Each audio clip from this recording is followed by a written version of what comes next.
¿Quién fue más dominante en su universo? ¿Gojo Satoru de Jujutsu Kaisen o Yorishi de la historia de los récords, Kimetsu no Yaiba? Ojo, no estoy preguntando quién es más fuerte, aunque esto también lo voy a responder, sino quién fue más dominante en su verso, o mejor dicho, quién la tenía más grande.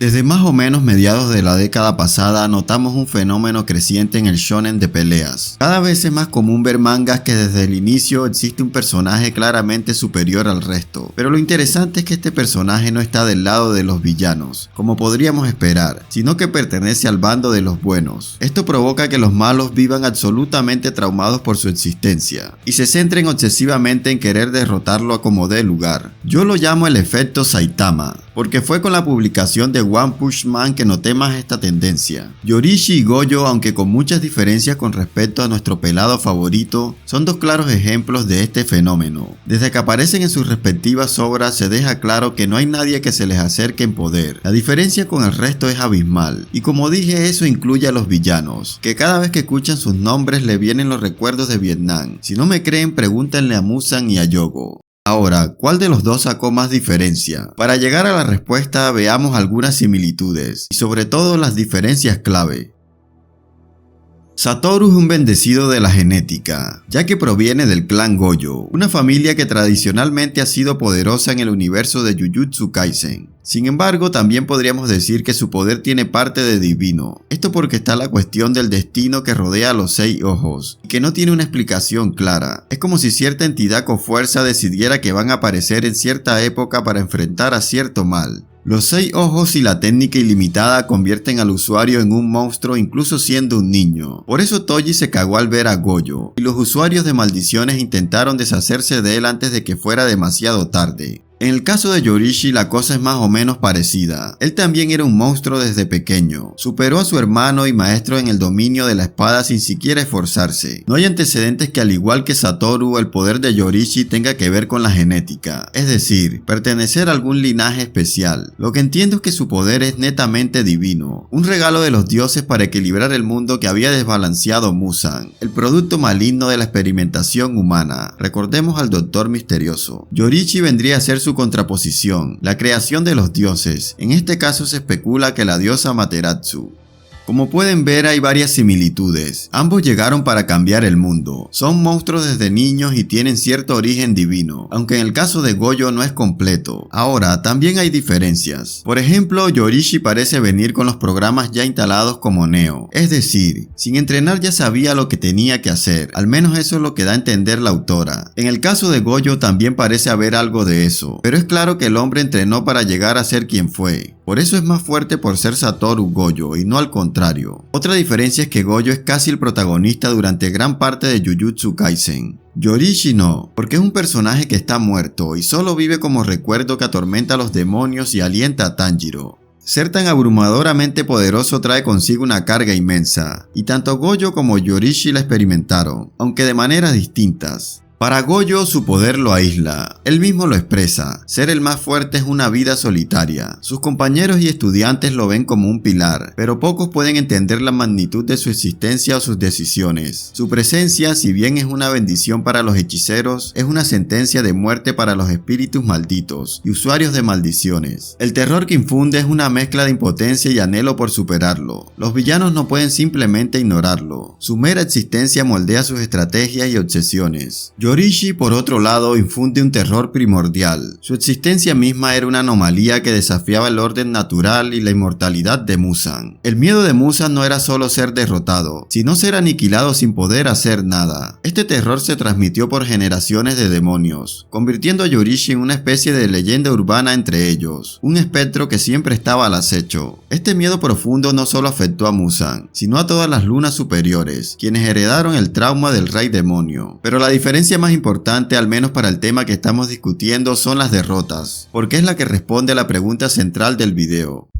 Satoru tuvo múltiples peleas y la mayoría las ganó por paliza, como contra Yogo y Hanami. Sin embargo, también fue derrotado. Lo hizo Toji Fushiguro en su adolescencia y la más impactante Sukuna cuando ya era un adulto. De hecho, también se podría decir que fue derrotado por Kenjaku cuando lo atrapó en la prisión confinadora, aunque eso no fue una pelea como tal, pero sí fue un jaque mate del villano. Lo cierto es que, aunque Satoru durante gran parte de la serie fue superior a todos, no siempre fue así. Hubo momentos donde por una razón u otra lo superaron. Con Yorishi eso nunca sucedió. Si repasamos la historia del personaje, nunca hubo un momento donde realmente estuviera en peligro. Y eso que enfrentó a los dos villanos más fuertes de su obra, y a ambos les dio una paliza histórica, tanto que los dejó traumados por literal cientos de años. Alguien podría decir, pero sintió algo de miedo cuando vio a Muzan. Bueno, quizá un poco de cautela, pero en los hechos lo cierto es que le dio una paliza. Si Muzan en ese momento tenía oportunidad, era una muy remota. Literal el meme de 1% de posibilidad, 99% de fe. La única forma de que Muzan ganara en esa pelea era si Yorishi cometía un descuido garrafal, como de hecho sucedió cuando Muzan ya estaba hecho pedazos. Fue por ese error que Muzan pudo escapar. Y de Kokushibo ni hablemos, porque en ese caso había menos de 1% de posibilidades. Y eso que Yorishi en ese entonces era un anciano. De modo que lo más cerca que estuvo Yorishi de morir por un ataque fue cuando intentó desvivirse. Es decir, solo él podía borrarse del juego. Sí, así de crack era el tipo. Otra cosa que juega en contra de Gojo es que realmente no es el personaje más fuerte de su verso, o al menos está en discusión. Sukuna, quien lo derrotó, está por encima de él o muy cerca. Entonces la cosa con Satoru queda así. Si bien el tipo saca una diferencia abismal al 99% de personajes, fue derrotado al menos en 2 ocasiones, y hay otro personaje que es igual o superior a él en su universo. Por el lado de Yorishi no tenemos ninguna derrota en combate, y no hay nadie que se le acerque en los hechos. Lo digo así porque hay quien piensa que Tanjiro Demonio es superior o está cerca, pero es pura especulación, y de ser cierto me parece que en la comparación con Gojo, Yorishi seguiría ganando en términos de dominancia. Algunos estarán pensando en comentar que es mejor comparar a Sukuna con Yorishi, ya que el rey de las maldiciones fue quien mató a Gojo. Mi respuesta es que da igual, el resultado es el mismo. Sukuna tiene derrotas y existe Gojo, un personaje al que no le saca mucha diferencia y con quien tiene una pelea cerrada. De modo que en cuanto a dominancia, ni Gojo ni ningún otro personaje de Jujutsu Kaisen le gana a Yorishi. Simplemente la diferencia entre el tipo y los demás personajes de su obra es demasiado grande. Yorishi es una fuerza definitiva e insuperable.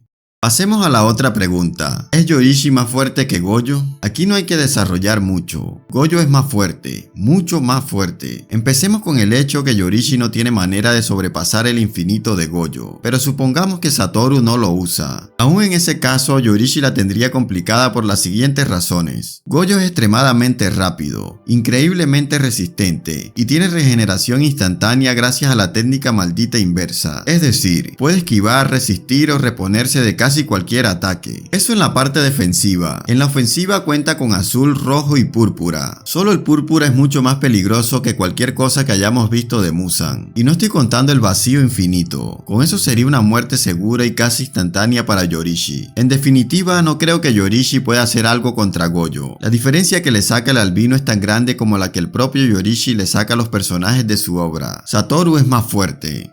Ahora, la pregunta del millón para los fans de los versus. Ya establecimos quién es más dominante en su propio universo, pero ¿qué pasaría si los teletransportamos al mundo del otro? ¿Mantendrían su estatus o se verían superados? Pasemos primero con Gojo en el universo de Kimetsu no Yaiba. Para empezar, ¿hay algún demonio que pueda tocarlo? La respuesta es un rotundo no. Su técnica ilimitada crea un escudo infinito que detiene cualquier ataque físico o cualquier arte de sangre demoníaca antes de que lo alcance. Las garras de Muzan, la velocidad de Kokushibo o las manipulaciones de Douma, todo sería inútil. Solo imaginen un encuentro entre Akaza y Gojo, con el primero presumiendo como desquiciado solo para terminar frustrado ante alguien mucho más presumido que él. Además, con los 6 ojos, Gojo podría ver el flujo de energía y los puntos débiles de los demonios. Y si necesita atacar, su púrpura ilimitada es una fuerza destructiva. ¿Creen que Muzan o cualquier luna superior podría regenerarse de ser borrada de la existencia a nivel atómico? Lo dudo mucho. Incluso si el púrpura no fuera suficiente para matarlos de forma permanente, el daño que les causaría sería irreversible. Y no hablemos de su expansión expansión de dominio, el vacío infinito. Si Gojo atrapa a cualquier demonio, incluso a Muzan en su dominio, la sobrecarga de información lo dejaría en un estado vegetativo. Un demonio no podría pensar en regenerarse o atacar. Sería una victoria instantánea y absoluta. Aunque pensándolo bien, ¿no deberían ser invisibles los demonios para algunas extensiones de dominio tomando en cuenta que no tienen energía maldita? Sea como sea, en este caso es irrelevante porque Gojo no necesita de su dominio para barrer con todos. En resumen, Gojo sería un dios en el universo de Kimetsu no Yaiba. La amenaza demoníaca se terminaría en cuestión de días o incluso horas. Los pilares no tendrían mucho que hacer más allá que observar y aplaudir. Muzan pasaría de ser el rey demonio a ser el demonio más aterrorizado que haya existido. Esto se pone más interesante. Llevar a Yorishi al universo de Jujutsu Kaisen representa un desafío mucho mayor, debido a la diferencia fundamental en los sistemas de poder. Yorishi es un maestro espadachín con una velocidad, fuerza y percepción sobrehumanas. Su aliento de sol y su mundo transparente le permitirían leer los movimientos de los hechiceros y las maldiciones con una claridad asombrosa. Y su espada podría dañar seriamente a cualquier cuerpo físico que no tenga un buen refuerzo de energía maldita. Sin embargo, aquí viene el gran pero. Yorishi no tiene energía maldita. No podría ver a la mayoría de espíritus malditos a menos que su mundo transparente o su innata percepción espiritual le dieran algún tipo de visión sobrenatural para detectarlos, cosa que no está clara en su propio verso, donde los demonios son visibles para todos. Solo podría ver y pelear contra aquellos que sí son visibles para los no hechiceros, como algunas maldiciones de alto grado cuando son suficientemente densas o se manifiestan físicamente. No podría usar ni contrarrestar técnicas malditas con refuerzo. Y lo más importante, expansiones de dominio tipo Sukuna, ya que estas destruyen todo a su paso, tenga energía maldita o no. La regeneración de un demonio se detiene con la espada carmesí porque esta está diseñada para ellos. Las maldiciones se regeneran con la técnica inversa. ¿Podría la espada carmesí de Yorishi detener la regeneración de una maldición? Es una incógnita. Ahora, aún con esos impedimentos, creo que Yorishi podría mantenerse al día contra hechiceros promedio, ya que su velocidad y esgrima lo harían letal. Pero contra los pesos pesados como Gojo, Sukuna o Kenjaku, Yorishi estaría en una desventaja abismal. Gojo simplemente activa su infinito y Yorishi no podría ni rozarlo. Sukuna tiene una capacidad de ataque y una durabilidad que lo superarían. Kenjaku más de lo mismo. El tipo tiene múltiples técnicas y una mente que le permite usarlas de la forma más creativa posible. En resumen, Yorishi sería un guerrero élite y un problema para algunos, pero no sería dominante en el universo de Jujutsu Kaisen. Se encontraría con límites insuperables por la naturaleza de su propio poder. Podría ser el espadachín más fuerte, pero no el hechicero más fuerte. Algo así como un Kusakabe combinado con Toji, es decir, un superhumano maestro de la espada. Gojo en el universo Kimetsu sería un dios, mucho más dominante de lo que es en su propio mundo. Su estatus se elevaría, en cambio Yorishi sería lo contrario. El tipo perdería el puesto de semidios que ostenta en su propio universo.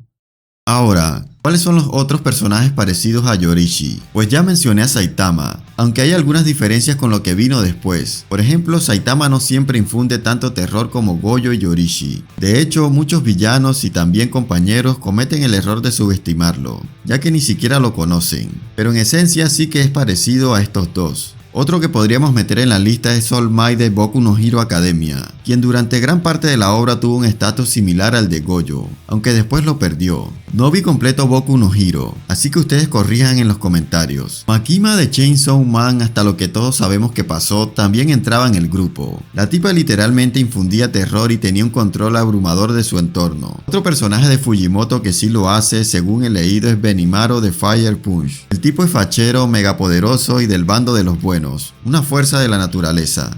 Llegando a tiempos más recientes tenemos a Sakamoto, un asesino retirado de Sakamoto Days que infunde terror a los enemigos y es abrumadoramente superior a ellos. Aunque tengo que decir que hasta donde leí el manga, el estatus de Sakamoto como invencible se fue diluyendo poco a poco.